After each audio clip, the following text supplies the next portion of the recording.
German keeper টের Stegen মাঠে প্র্যাকটিসে ব্যস্ত। দীর্ঘ এক যুগের ক্যারিয়ারে এবার জার্মান গোলবারের নিচে তিনিই সব। ম্যানুয়েল নয়েরের অবসরের পর বার্সা কিপার এখন বিকল্প থেকে হয়ে উঠেছেন ফার্স্ট চয়েস। ইউএফা নেশনস লিগে রাতে হাঙ্গেরির বিপক্ষে মাঠে নামছে জার্মানি। টের স্টেগানের উপর দলের প্রত্যাশা কতটা তা স্লটারব্যাক, রবিন কোক, এমরি ক্যানের চাহনিতেই স্পষ্ট। 2014 বিশ্বকাপ জয়ের পর থেকেই ফুটবলে জার্মানির জৌলুস ধীরে ধীরে হারাতে থাকে।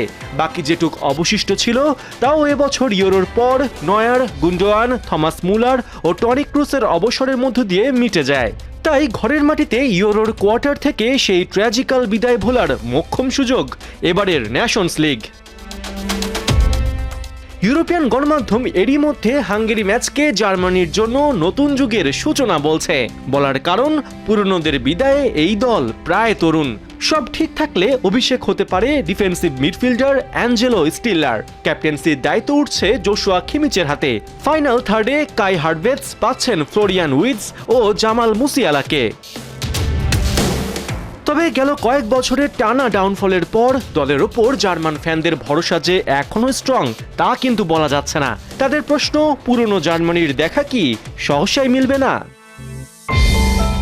এই প্রশ্নের উত্তর যিনি দিতে পারেন তিনি জার্মান কোচ জুলিয়ান নাগলসম্যান। কিন্তু দুর্ভাগ্যজনকভাবে তার পায়ের নিচের মাটিও নড়বড়ে।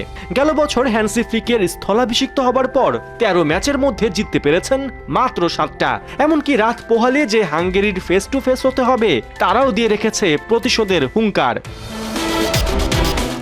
সবশেষ ইউরোতে হাঙ্গেরিকে 2-0 ব্যবধানে হারালেও স্বস্তিতে নেই জার্মানি। পরিসংখ্যান বলছে দুই দলের 38 হেড টু হেডে জার্মানির 14 জয়ের বিপরীতে হাঙ্গেরির জয় 12টা, অর্থাৎ উইনিং মার্জিন খুবই ন্যারো।